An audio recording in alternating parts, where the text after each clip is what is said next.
and welcome back to Starkey Farmstead. My name is Samantha.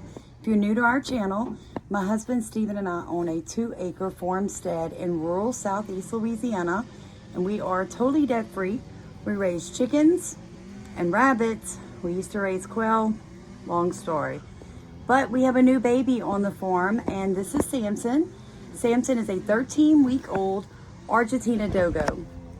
Now, these dogs are still relatively rare in the United States, and they are basically hunting and guardian dogs, okay? When I say guardian, I mean like home guarding. So Samson is going to start getting used to his chickens today. So it's been raining a lot here in southeast Louisiana. Every single day we've gotten like 2.5 inches of rain in the last 2 days, and our chickens actually stay inside their coop where they compost, but they have a chicken run where we grow them a garden, but it's also the puppy run. When he's not tethered to me, he's in here. Now, I'm going to talk to you guys about how do you train your dog not to chase your chickens. So something else that's kind of unique is that Samson, our German Shepherd Hammer, who is our livestock guardian on the farm, and our small dog Atlas are all raw food fed. 90% of what they are eating comes off of our farm, which means chicken, eggs, and rabbits. Huh, my friend? Oh, you were the sweetest thing. So these guys eat what they protect. And a lot of people have questions about that. How do you train them not to attack the animals that they are asked to protect? It's very simple, a lot of training. So what I'm fixing to do is I'm going to put Samson on a reduced leash, and I'm going to hold that leash. I'm going to release the chickens so they can get out of their muddy compost area and out into their run for a little bit of relaxation and good organic food. And during that period of time, I'm going to walk Samson around the chickens, and I'm going to correct any behavior where he goes to chase them or he gets bored and starts giving them too much attention. And I'm going to try to do a little recording of that for you guys, because my husband is busy weed eating, so he can't hold the camera. So hope this works out the way that I want it to. Let's get started. All right, let mom hook your leash. The first thing is, if you want your dog to not chase chickens and have good behavior, you need to start training at a very young age. Samson, break. So we've been working, come on, break, with sit, come, and break here recently with Samson. Now notice when I say he's on a short leash, he doesn't have very much space that he can get away from me, but you can see why my ladies would want to be out here in this area and not in their run. Samson, come. Oops, sorry, we're having a potty. Good potty. Samson, come. All right, so let's let the chickens out and let's start Samson's one-on-one training. So here's Samson, very close to mom.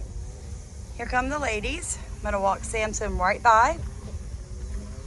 I'm gonna let him see, but not touch. Come.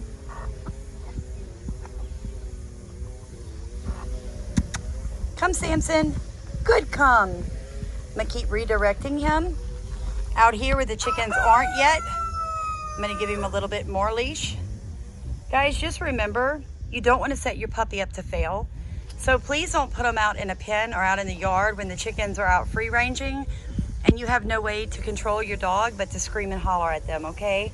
That is not what you want to do. A lot of people are always shocked when they see our German Shepherd literally sleeping in the chicken coop and never attempting to harm the chickens, yet this is what he eats. It's very simple. We put a lot of time and effort in training him to see the chickens, but not to chase the chickens. And that's something you need to do with your puppy. You can't expect the puppy not to want to chase the chicken. Most dogs want to chase the chicken, okay? Just like your kid wants to chase the dog, but that doesn't mean that's what your kid needs to be doing. The puppy wants to chase the chicken, but that is not what he needs to be doing. So if you notice, he sees them, but I'm not getting a lot of response out of him, which is a good thing. He has been right here. Oops, leash is kind of stuck. He's been in this run now for a couple of weeks.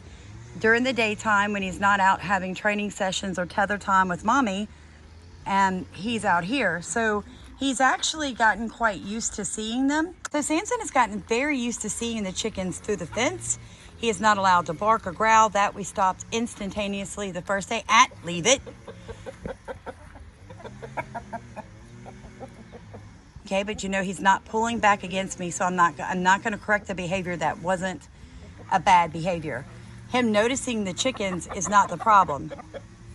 Okay, the problem comes when he wants to dart after, leave it, and it's just redirecting him. Leave it. Good sit. Like I said, you really just want him to notice the chickens, but not to chase them. Now, if I let him off this leash right now, guys, and close him up in this pen, guess what he's going to do? He's going to chase the chickens. He's going to fail. The first attempt he ever had to actually getting in close to the chickens, he would fail. And the reason is he's a puppy that has not been trained not to chase the chickens. So I'm just going to let him watch. I mean, why not? Why would I mess with that behavior right now? He's just paying attention. He's like, what is this cool thing? He's not barking. He's not pulling. He's not showing any signs of aggression. He's simply watching. Good, Samson.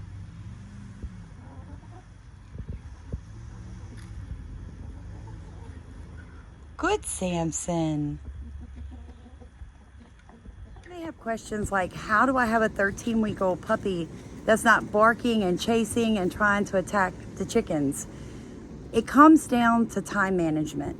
I don't have a lot of time to work with this puppy. I run a 2-acre farm by myself all day while my husband works off farm.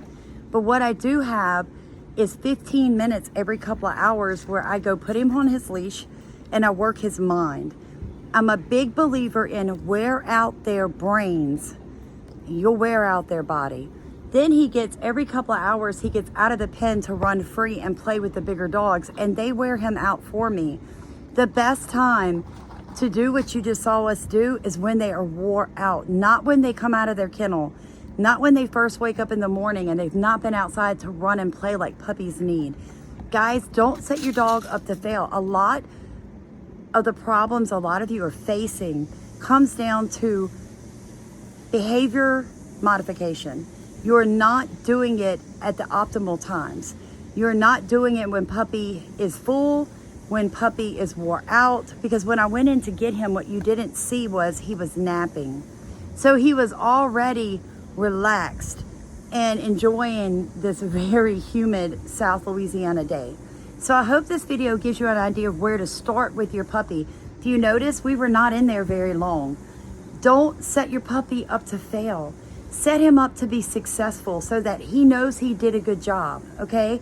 If your entire experience with puppy in the pen with the chickens is one correction after another, then you need to step back and start from a different spot. With us, it was sit before you get your meals, sit before you go out the doors.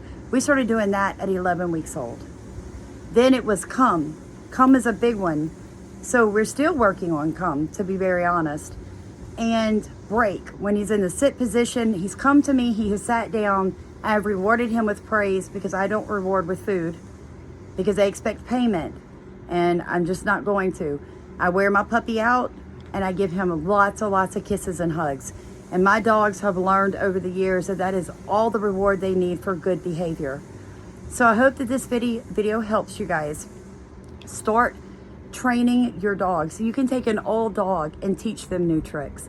You guys have a blessed day. Thank you so much for rowing in our boat and letting us row in yours.